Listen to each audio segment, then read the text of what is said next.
Friday, July the 26th, 2019. I posted, now we're up to 2,885. I have just previously read and recorded two poems which were titled 2,884, both of them. That happens. Sorry. This one's called Moonface, as a subtitle. You light up my life.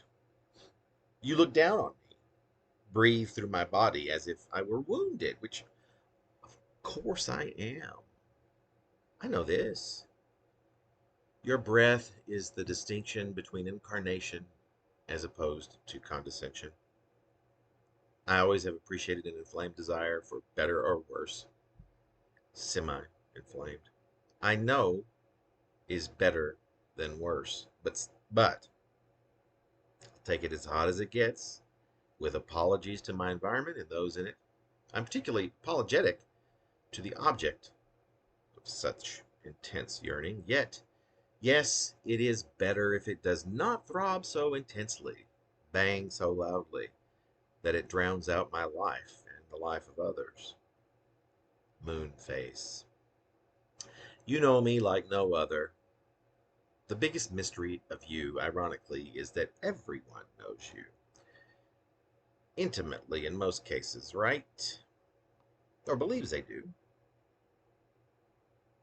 I close my eyes and hear Bowie making ground control pretty floaty. It's a nice sensation. It goes quite well with your breath and my hair.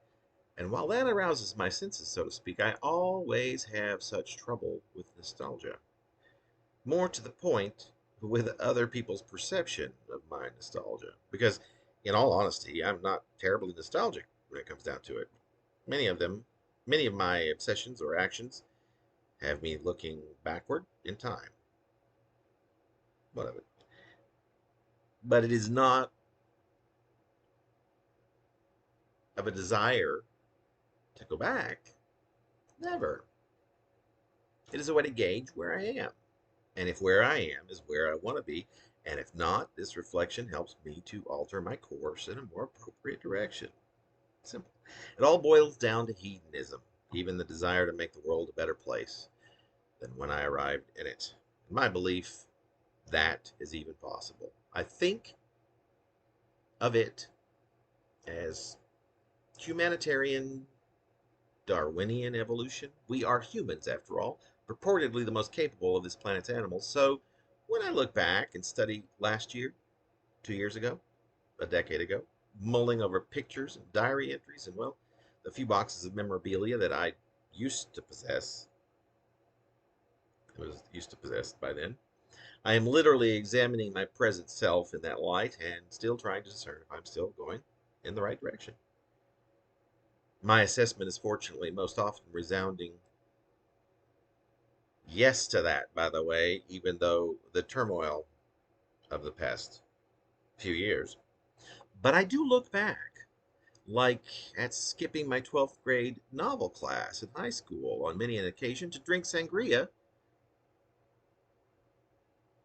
with Martha and her mother next to her swimming pool while watching the latest episode of Days of Our Lives, I might add. It's true.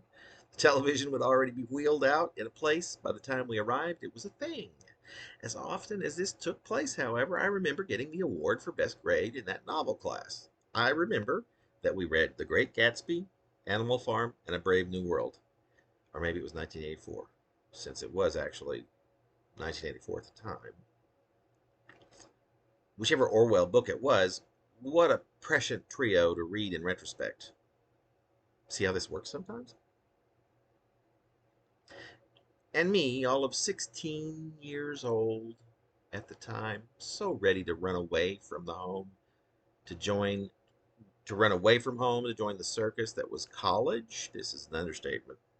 Both the desire to run away from home forever and the comparison of my wonderful little liberal arts enclave to a circus.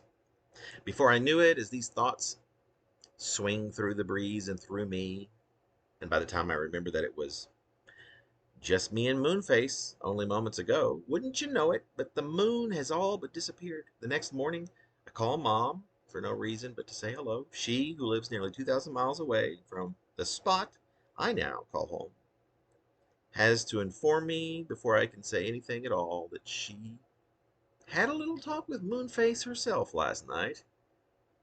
I could hear the spark in her voice as she mentioned it.